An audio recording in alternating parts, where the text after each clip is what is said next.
Welcome to the Alen Guillot podcast, a podcast about life, leadership, and money matters.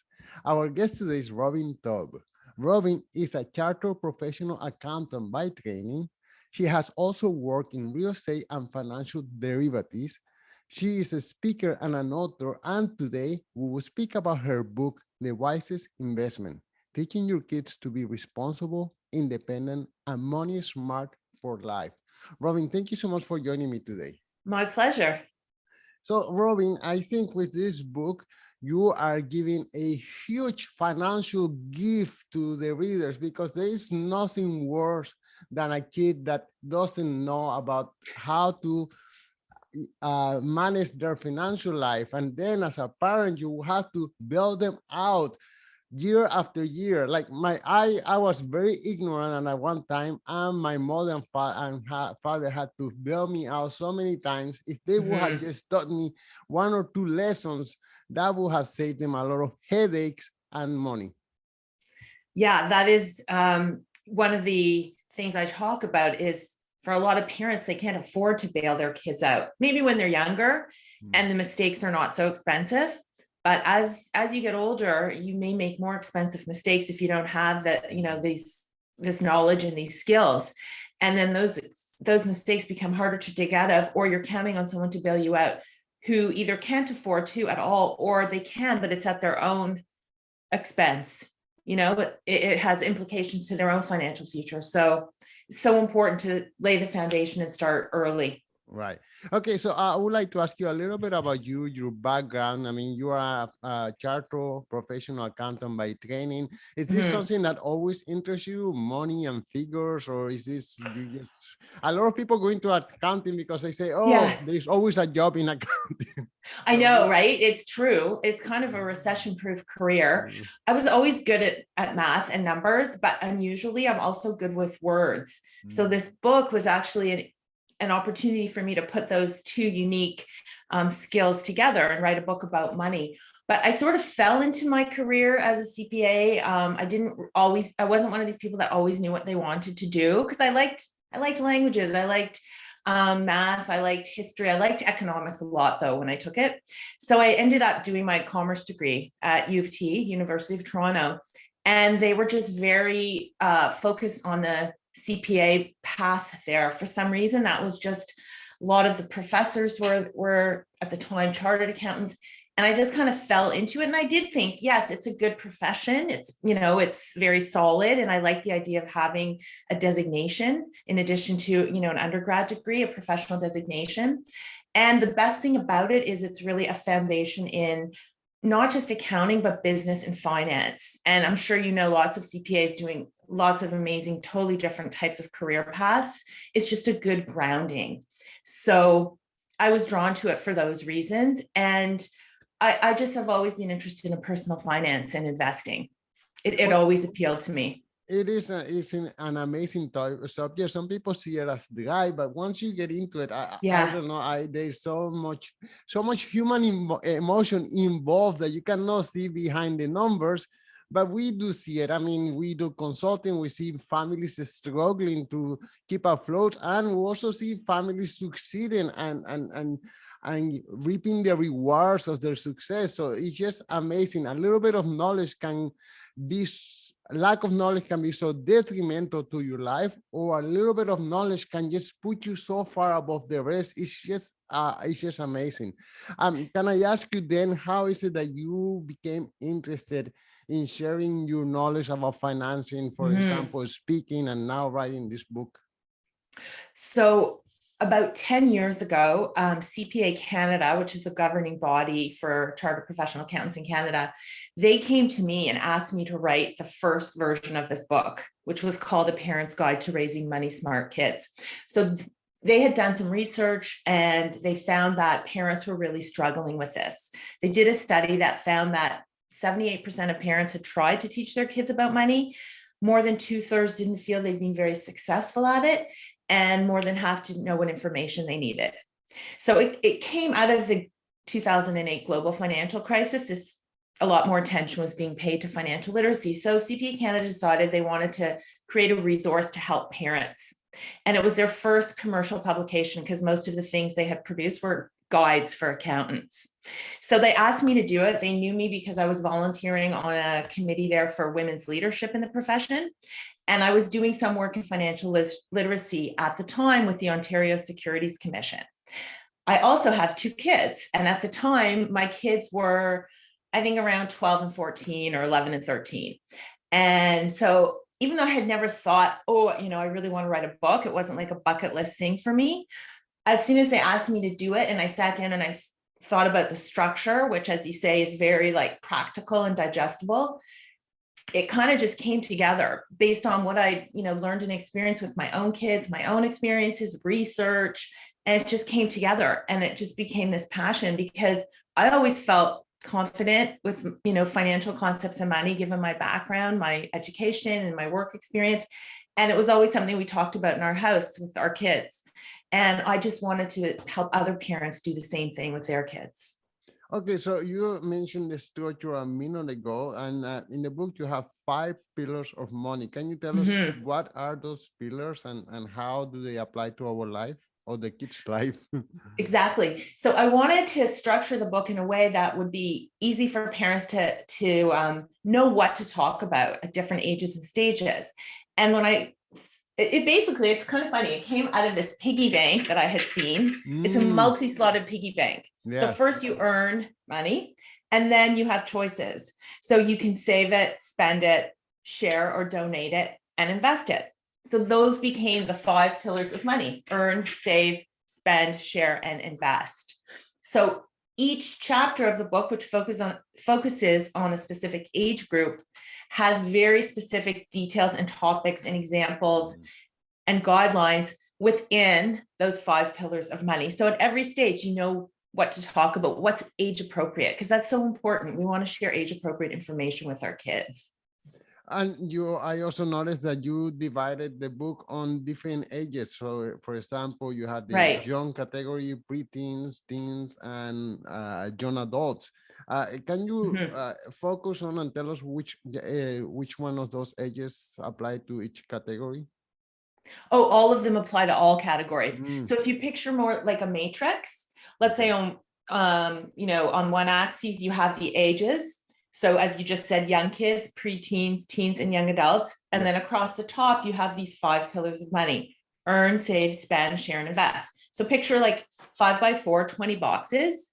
So in every single chapter, there's specific details and examples within each of those categories by age group. So obviously, as your kids get older, the topics are going to be more sophisticated. So what you would talk about investing with an emerging adult is going to be a lot different than what you would talk about with a teen or a preteen. But there's still things that are age appropriate and relevant to them that they will take in and that you can build on. Okay, well, not to criticize you, but what can you teach to a little kid 5 to 8 years old? I mean, yes. You about anything? About money? Yes. Oh, I think quite a bit. I mean, I think most parents, they want to know what age to start. And I think most kids are ready around 5. Okay. That's when they start preschool. They're around other kids. They see what other kids have and they start asking questions. And little kids are curious and they want to understand money. And they are receiving money too, because they get gifts for holidays and birthdays and the tooth fairy comes to visit.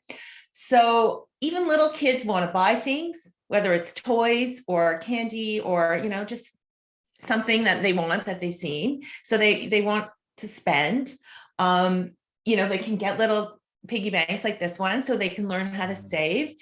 I mean, as far as sharing, even when my kids were young, they were asked to bring like a loonie or a toonie, like the $1 and $2 coins, to school, and they would put it in like a little tin can that was going to a charity that the school supported. And you see that stuff too in stores, right? So they're still, even at that young age, they will still experience this in their lives. Even the invest stuff could be like a lemonade stand, classic, little entrepreneurship lesson. So I really do believe that you can start that young, and you're not getting into derivatives at age 7, but there's definitely things you can talk about and do, and your kids can learn at that age. Well, one of the biggest challenge that I see for parents, let's say you or any other parents, you're trying to teach a kid your lesson about how to be a good consumer, let's say how not to spend all your money in whatever you are trying to dissuade them.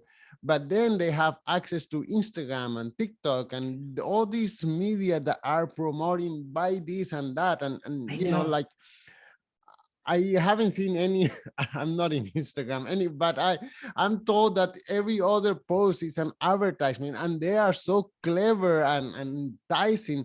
So how does a parent like you fight against this wave of information that is just I mean, I I hate to know. use the word polluting, but actually I see it as polluting people's mind.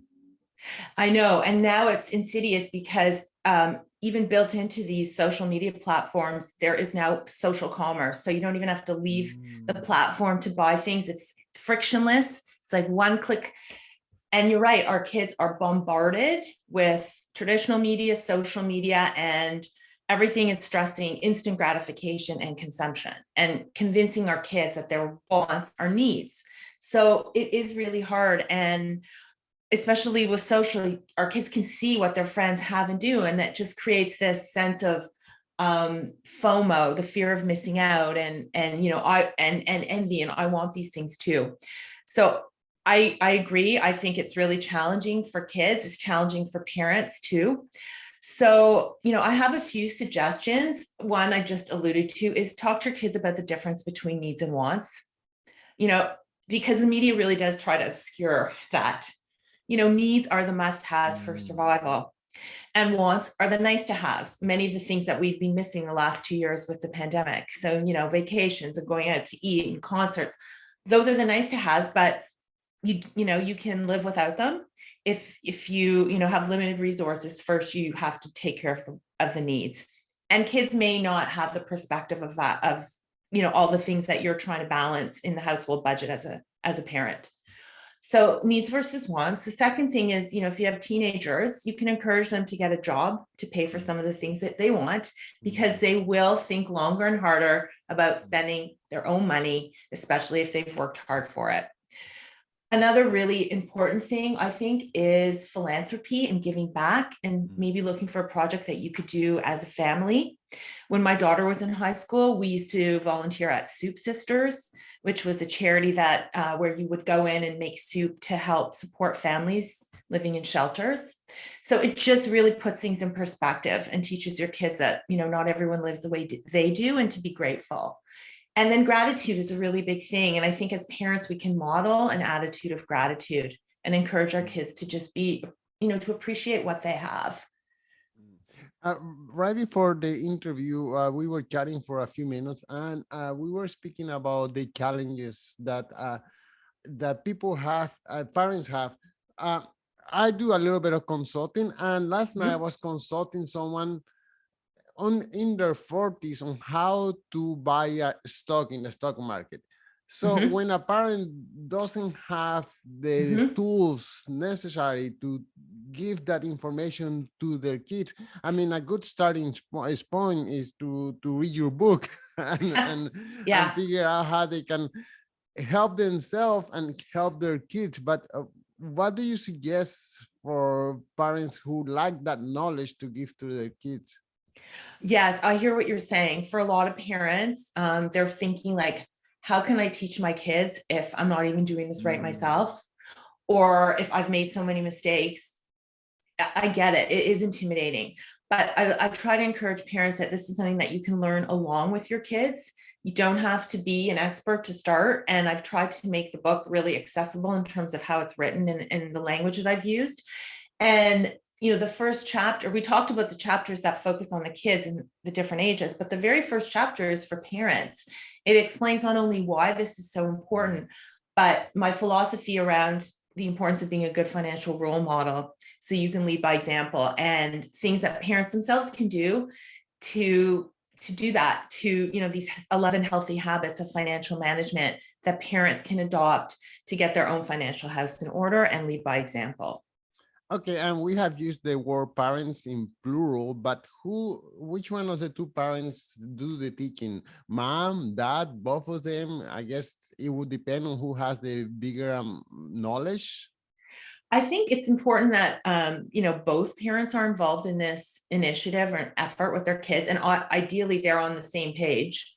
They're not telling their kids different things, and that does happen too, because individuals have different behaviors and attitudes around money. And but ideally the family discovers what their values are, the things that are most important to them, and they use those values to help guide and prioritize financial decisions and set goals.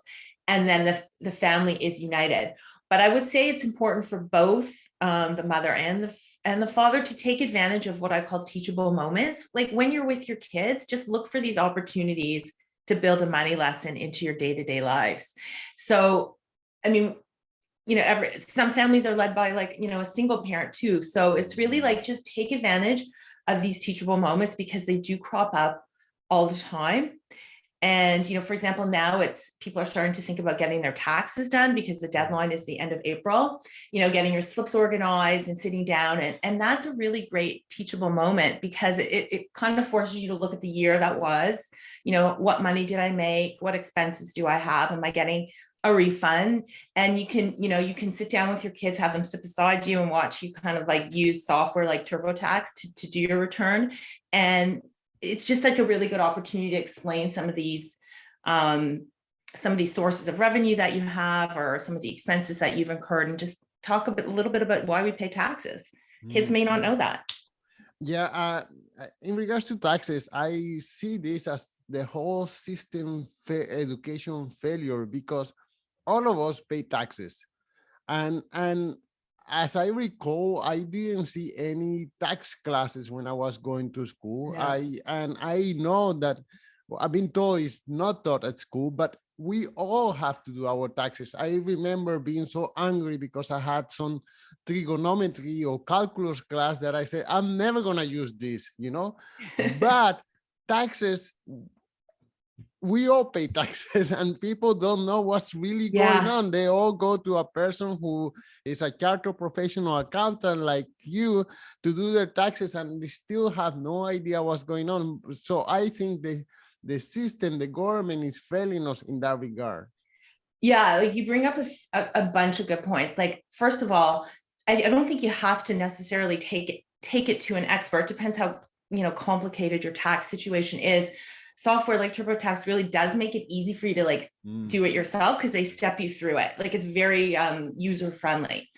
I think you can actually learn more about your taxes by doing them than even sometimes a course, because you really only need to know what applies to you. Right. So that's one thing. In terms of financial literacy in school, I agree that, when we were growing up, it didn't exist. Now it does across the country in general. And in Ontario, where I live, I think you're in Quebec, right? Right. In Ontario, it's been integrated into the curriculum since 2011 from grades 4 to 12. And there's also specific courses in grade 9 and grade 10. I don't think anyone's teaching like specifics about taxes, but they probably do mention that, we have to pay income tax in this country. We pay it to the federal government as well as the provincial.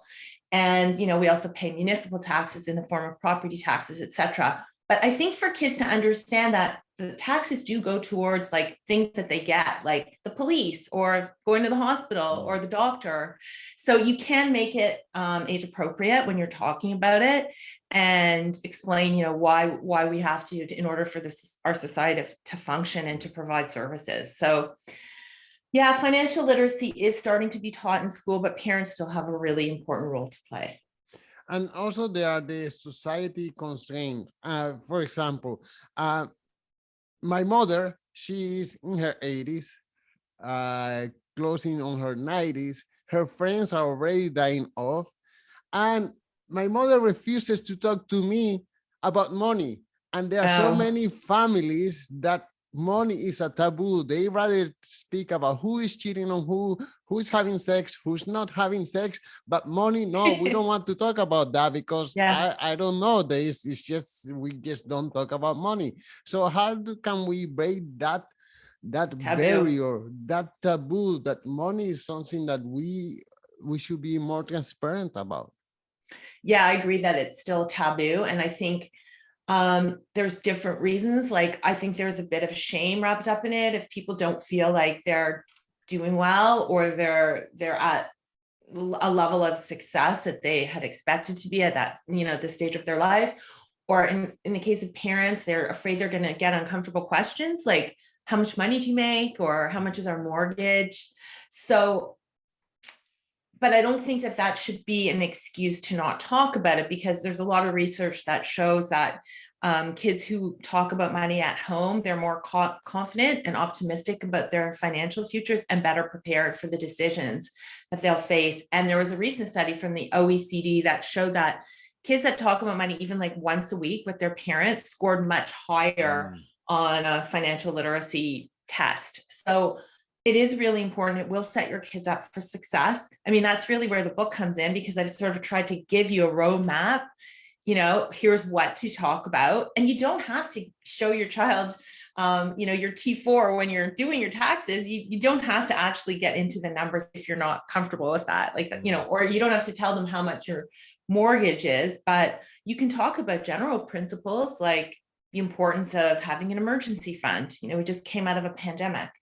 It was really important for people to have liquid savings. The importance of budgeting, the importance of setting goals and working towards them. So there's so many things that, these healthy habits that you can talk about with your kids if you're not comfortable getting into like, here's how much money I make. But you also might want to talk about that too, like different levels of education and what kind of careers you can have and how much money you make and, what that might mean for your lifestyle and your budget. So you just have to do it in a way that you feel comfortable with, and that's age appropriate, and stressing confidentiality.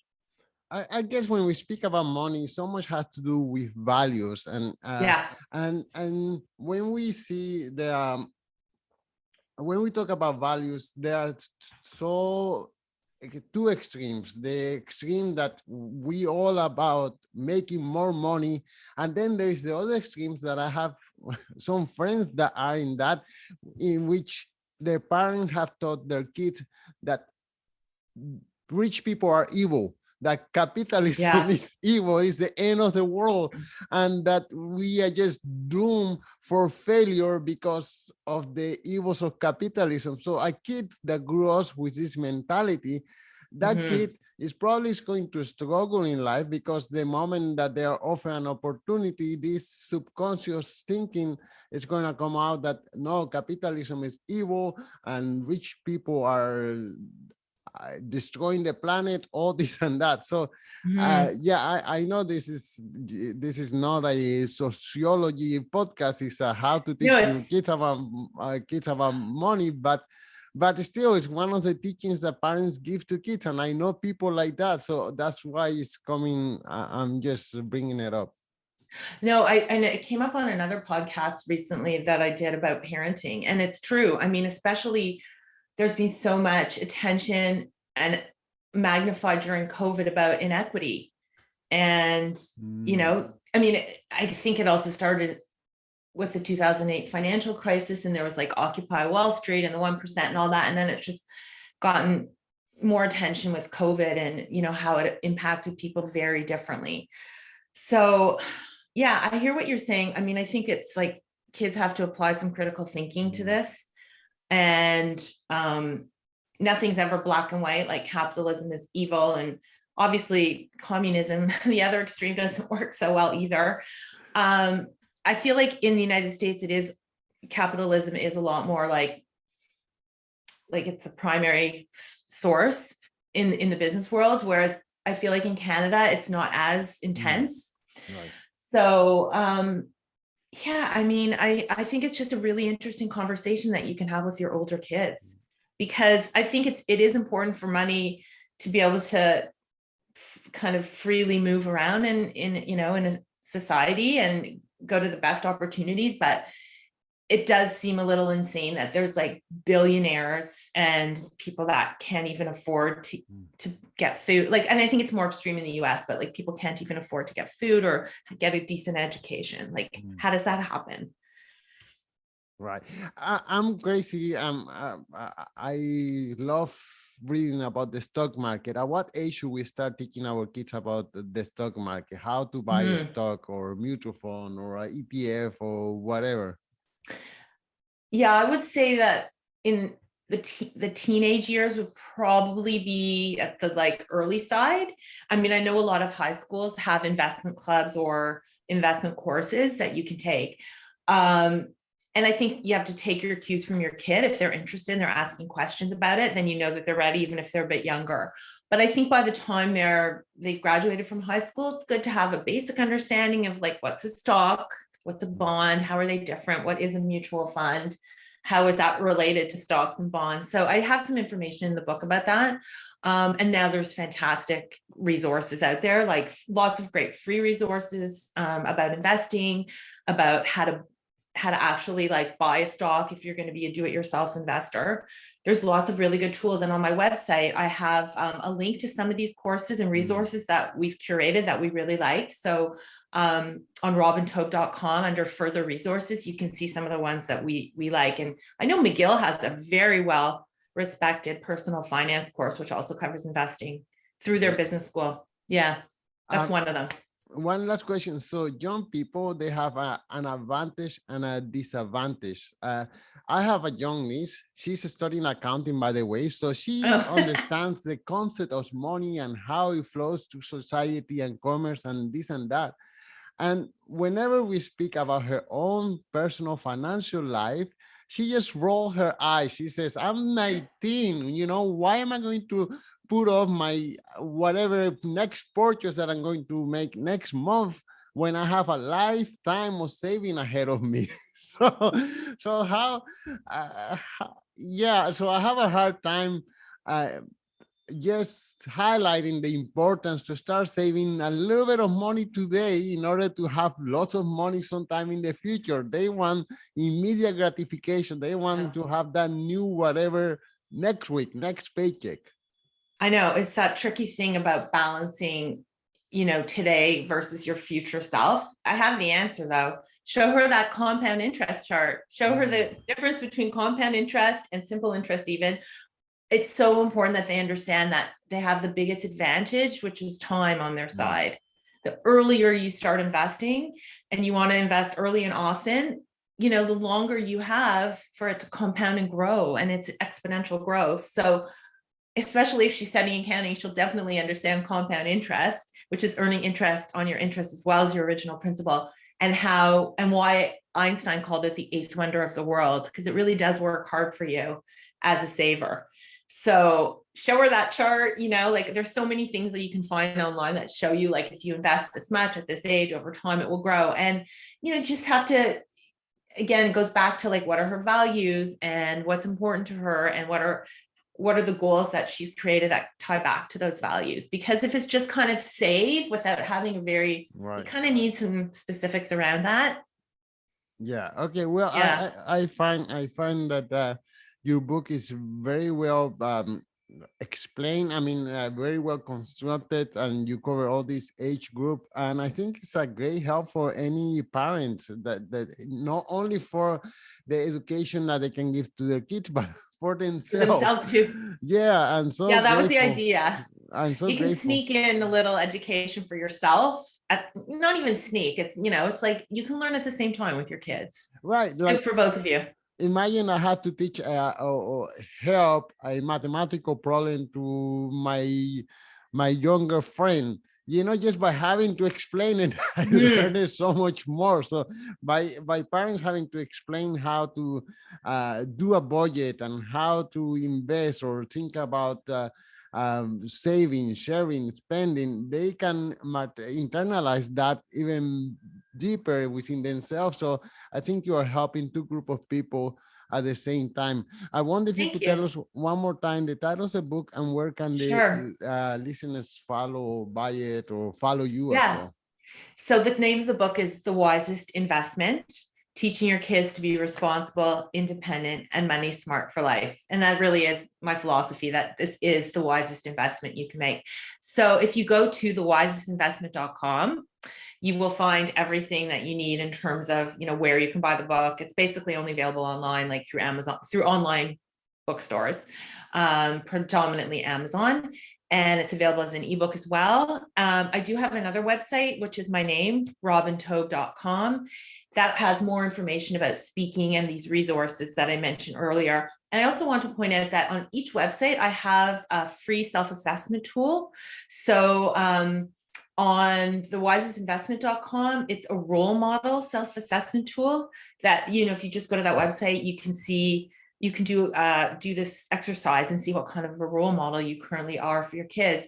And on robintaub.com, it's a values validator. So we talked a bit about values today, and it's a way for you to discover what your values are. And they're both free. Robin, thank you so much for your time. Thank you, Ellen. Bye.